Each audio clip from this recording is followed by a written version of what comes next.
1.5 kilo चरस सोविक और रिया चक्रवर्ती के घर से एनसीबी ने बरामद किया है, जिसको बहुत जल्दी वो मीडिया के सामने भी लाने जा रही है। तो दोनों केसेस को जब हम इस एंगल से देखते हैं, चाहे वो दिशा सलियान का मैटर हो या सुशांत सिंह राजपूत जो कि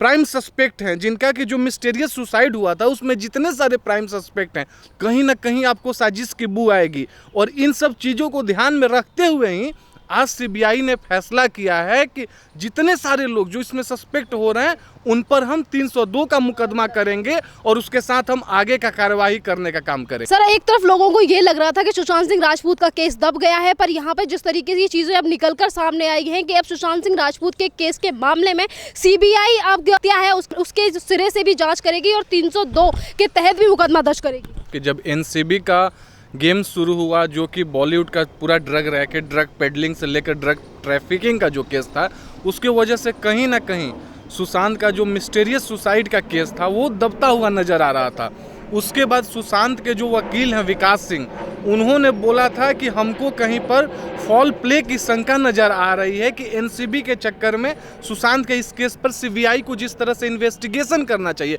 उस तरह से इन्वेस्टिगेशन नहीं कर रही है। और जब हम इस केस का चर्चा करते हैं तो हमें एक बात को ध्यान में रखना चाहिए कि दिशा सलियान के मौत के बाद सुशांत जब ये मैटर सुने थे तो उनके मैनेजर सिद्धार्थ पिठानी ने बताया था कि as soon as he heard about the suicide case of Disha Salian he got fainted, वो बेहोश हो चुके थे। और उसके बाद जब वो होश में आए थे तो उन्होंने बोला था कि मुझे प्रोटेक्शन चाहिए वरना वो मुझे मार देंगे। ये बयान देने के बाद, और देखिए इस केस में रिया चक्रवर्ती उसके बाद जो उनके घर से निकलती है 8 जून को लैपटॉप, उनके हार्ड डिस्क और तमाम ऐसी सारी चीज़ें जिसमें कोई ना चीज़ ऐसा छुपा हुआ था जिसके आधार से रिया चक्रवर्ती या दिशा सलियान के जो कल्प्रिट्स थे जिसकी वजह से उन्होंने सुसाइड किया था, उसमें कहीं ना कहीं से उनको पकड़ने में ये मददगार साबित हो सकते थे। उस वजह से सुशांत सिंह राजपूत ने ऐसा बोला। अब एक बात मैं आपसे चर्चा करना चाहूँगा कि जो सीबीआई आज देख रही है,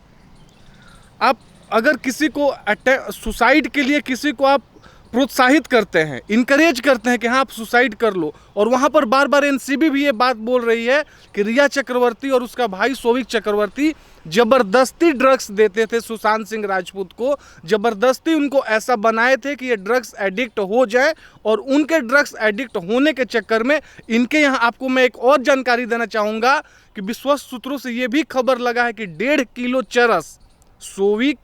और रिया चक्रवर्ती के घर से एनसीबी ने बरामद किया है, जिसको बहुत जल्दी वो मीडिया के सामने भी लाने जा रही है। तो दोनों केसेस को जब हम इस एंगल से देखते हैं, चाहे वो दिशा सलियान का मैटर हो या सुशांत सिंह राजपूत जो कि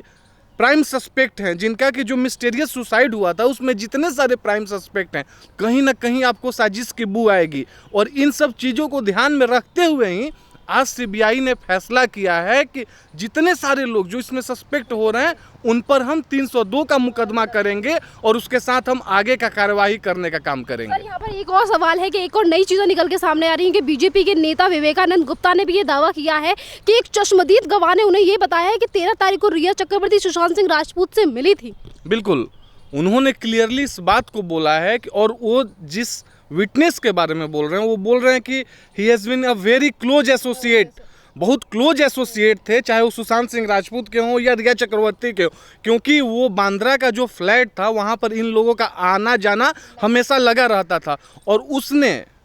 इनको जानकारी दिया है कि 13 जून को रात में 2 से 3 बजे के करीब रिया चक्रवर्ती इनके फ्लैट से जब बाहर निकल रही थी तो सुशांत सिंह राजपूत के साथ वो देखी गई थी। और आज तो रिया चक्रवर्ती चाहे सीबीआई हो या किसी के भी सामने, मुंबई पुलिस के सामने या एसआईटी जो भी प्रोब हुआ है, सबके सामने यही बोलते आई है कि 8 जून के बाद मेरा किसी भी तरह का कनेक्शन नहीं रहा है सुशांत सिंह राजपूत के। कहीं ना कहीं यहाँ पर हमें साजिश की बू आती है, कहीं ना कहीं हमें लगता है कि इस केस को जानबूझकर, और देखिए जब हम इस केस का चर्चा करते हैं तो ना चाहते हुए भी हमें पीछे इसलिए जाना पड़ता है क्योंकि वहाँ पर आप मुंबई पुलिस के उन हरकतों को देखिए। 106 से ज़्यादा दिन आज बीत गए, सीबीआई इस नतीजे पर पहुंची है कितना, 30 दिन के अंदर। और सीबीआई को थोड़ा सा टाइम इसलिए लगा क्योंकि बीच में 15 से 20 दिन का जो ड्यूरेशन था, वो एनसीबी ने डिफरेंट ड्रग्स ट्रैफिकिंग के जो केस थे बॉलीवुड में, उसको पकड़ने में लगा दिया। उसके अलावा अगर उस 20 दिन के टाइम फ्रेम को आप साइड लाइन करें तो 15 से 16 दिन के अंदर, मतलब from the day CBI started it's investigation in this mysterious case, 15 से 16 दिन के अंदर वो इस नतीजे पर पहुंच गई कि कहीं ना कहीं ये मिस्टीरियस मर्डर लगता है, ये मिस्टीरियस सुसाइड केस। यहाँ पे जिस तरीके एक के बाद एक नई गुत्थियां सुलझती जा रही हैं, तो यहाँ पे सवाल ये भी है कि अब जिस तरीके से प्रोटेस्ट किए जा रहे हैं सुशांत सिंह राजपूत को न्याय दिलाने के लिए, तो उसमें फिर भी कुछ लोग अड़चन डालने के लिए क्यों बैठे हैं? देखिए, मैं आपको एक बात बताना चाहता हूँ कि हम लोग थोड़ा चर्चा ऐसे हम लोगों को करना चाहिए कि जब हम हैंगिंग का बात करते हैं तो इसमें पार्शियल हैंगिंग का भी मैटर आता है। ये एम्स ने बोला कि ये जो मैटर है ये पार्शियल हैंगिंग का मैटर है, ये कंप्लीट हैंगिंग का मैटर नहीं है। अब उस केस में अगर आप किसी को ज़बरदस्ती उकसाए हैं आत्महत्या के लिए, तो वहाँ कहीं ना कहीं जो लोग इसके पीछे थे, और जब हम जिन लोगों का बात कर रहे हैं तो हम अनिल देशमुख सरीखे वैसे लोगों का चर्चा कर रहे हैं जो कहीं ना कहीं चाहते थे कि जैसे हम पालघर के लिंचिंग केस में किए, कि आज आपको पता होगा 2 दिन पहले सुप्रीम कोर्ट ने पालघर लिंचिंग केस में भी सीबीआई इन्वेस्टिगेशन को मंजूरी दे दी है। तो अगर इसमें सीबीआई इन्वेस्टिगेशन नहीं आती तो मुंबई पुलिस जैसे पालघर लिंचिंग में जहां का था वहीं पर छोड़ देते उस मैटर को, वैसे ही ये ऐसा बोलते कि ऐसे तमाम एक्टर्स के साथ ऐसा केस हुआ है और जिनके बारे में कोई कुछ समझ नहीं पाता, सुशांत सिंह राजपूत को वैसा ही समझ के लोग छोड़ दिए रहते। इसमें तो धन्य बिहार के एक्स डीजीपी गुप्तेश्वर पांडे होने चाहिए जिन्होंने मैटर उठाया। आप जैसे तमाम ऐसे पत्रकार हैं जो लोग बिना परवाह किए हुए कि लोग क्या ये करेंगे, मेरा कहाँ पर क्या कैरियर जाएगा, लेकिन आप लोगों ने इस मैटर को उठाया। आप लोग इस बात से नहीं डरे कि कल को अगर हमको मुंबई में जाना रहेगा और वहाँ पर शिवसेना समर्थित सरकार है तो आपके साथ क्या करेगी। आपको ये लगा कि justice irrespective of caste, creed और रिलीजन, जिसके साथ अन्याय हो रहा है उसको जस्टिस मिलना चाहिए, और उसका परिणाम है कि आज ये मैटर वहां तक पहुंचा है। और मैं आपको एक और बात बता दूं कि जब इस पर 302 का मुकदमा होने जा रहा है और जब चार्जशीट फाइल करेगी सीबीआई,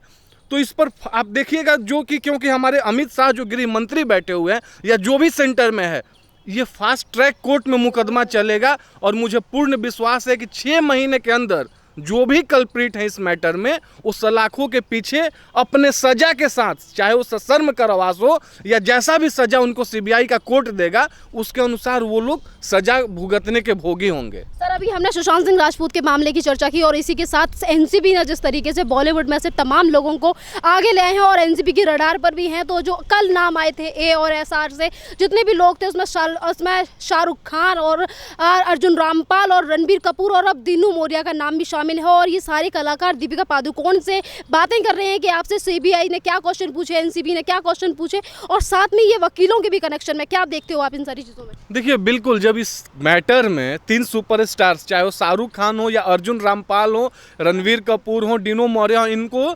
एनसीबी ने अब समन भी भेज दिया है पूछताछ के लिए। कहीं ना कहीं ये मैटर तो सत्य हो रहा है जो कंगना रनौत आज से 1 महीना पहले बोल रही थी कि आपको अगर हिम्मत है तो इन लोगों का ब्लड टेस्ट कीजिए और ये लोग आकर सैंपल दें, अपना ड्रग सैंपल दें, इनका डोप टेस्ट हो। उस समय आप बोल रहे थे ऐसे तमाम लोग, चाहे स्वरा भास्कर से लेकर कितनी ऐसे एक्ट्रेसेस और एक्टर्स लोग थे जो कि सच जब कंगना रनौत बोल रही थी तो उसको बता रहे थे कि ये इल माइंडेड है, ये बीमारू है, उसको एक बीमारू का संज्ञा दे रहे थे। आप सोचिए कि उसी इंडस्ट्री में वो टॉप की हीरोइन है, वो ऐसी ऐसी मूवी करती है जो कि हम अपने फैमिली के साथ बैठकर देख सकते हैं, उसको आप इल माइंडेड सिर्फ इसलिए बता रहे हैं क्योंकि इंडस्ट्री के अंदर जो गंध मची हुई है उसको साफ करने का उसने बीड़ा उठा लिया है। आज ये लोग, जया बच्चन के बारे में सोचिए, जया बच्चन ने क्या बोला था कि थाली में छेद के साथ उन्होंने बोला था कि इंडस्ट्री से बहुत सारे ऐसे लोग हैं जो हाईएस्ट टैक्स पेयर्स हैं। और मैं हाईएस्ट टैक्स पेयर्स का चर्चा इसलिए कर रहा हूं क्योंकि हाईएस्ट टैक्स पेयर्स में कहीं ना कहीं शाहरुख खान का भी नाम आता है, रणवीर कपूर का भी नाम आता है, तमाम ऐसे लोगों का नाम आता है। कैसे टैक्स पेयर्स? आप हमारे जैसे गरीब टैक्स पेयर्स के टैक्सेस के पैसा का इस्तेमाल करके रिच बन रहे हैं और उस पैसा को आप देकर अब गुमान की ज़िंदगी जीना चाहते हैं कि मैं हाईएस्ट टैक्स पेयर्स हूँ। आपको अगर इस देश की जनता कल को रोड पर लाने का सोच ले, आपके मूवीज़ को देखना बंद कर दे, आप लाख प्रमोशन करें, स्टेज शोज करने जाएं, कोई एक पास नहीं खरीदे, टिकट नहीं खरीदे, तो पता चलेगा कि आप अपने लेबर के दम पर कमाते हैं या आप यहाँ के टैक्स पेयर्स के पैसे के दम पर जिंदा हैं। ऐसे लोग हमारे सामने अभिमान में बोलते हैं कि हम लोग हाईएस्ट टैक्स पेयर्स हैं, इसके वजह से हम लोग कुछ भी गलत करें तो किसी को अधिकार नहीं है हमें बोलने का, क्योंकि हमसे देश की अर्थव्यवस्था चल रही है। आज तो दूध का दूध और पानी का पानी सब सामने हो रहा है। आज एनसीबी ने जैसे रिया चक्रवर्ती को पकड़ा है, आज एनसीबी जैसे बोल रही है कि ये मासूम नहीं है, ये भोले भाले मासूम लोगों को फंसाकर वहां पर ड्रग पैडलिंग के रैकेट को आगे बढ़ाने का कार्य कर रही थी। अभी आपने रिया चक्रवर्ती का नाम लिया और जितने भी कलाकार हैं जो सुपरस्टार हैं और ए ग्रेड की लिस्ट में आते हैं, उन सब के नाम अब एनसीबी ले रही है और आने वाली लिस्ट इतनी लंबी है कि तमाम लोग सामने आएंगे। सवाल यहाँ पर ये भी है कि आज तक जो सुशांत सिंह राजपूत के लिए एक शब्द नहीं बोला था उन लोगों ने, पर वही लोग निकल कर आए जो बोलते हैं कि रिया इनोसेंट है, रिया को रिहा करो, रिया के साथ लड़ना चाहिए, रिया के साथ गलत हो रहा है, और वही लोग इन सुपरस्टार को बचाने की कोशिश करते हैं और ये कहते हैं कि बॉलीवुड को टारगेट किया जा रहा है। बिल्कुल, देखिए मैं एक आपसे बात बताना चाहूँगा कि बॉलीवुड दो धड़े का साइन है वहाँ पर। एक क्या है, जो आउटसाइडर्स आते हैं अपने मेहनत पर, अपने खून पसीने को सींचकर अपना एक मुकाम हासिल करते हैं, चाहे वो सुशांत सिंह राजपूत जैसे लोग हों या कंगना रनौत जैसे लोग हों या तमाम ऐसे लोग हों जो कि कहीं से आते हैं और आने के बाद, या रवि किशन जैसे लोग हों या कोई भी ऐसा जो कि ग्राउंड टू अर्थ रहता है और ग्राउंड टू अर्थ रह जाता है। दूसरे कौन से लोग हैं जो कि या तो करण जौहर के किसी ना किसी रिलेशन से वहाँ पर पहुँचे हों, या करण जौहर के चमचई में माहिर हों, या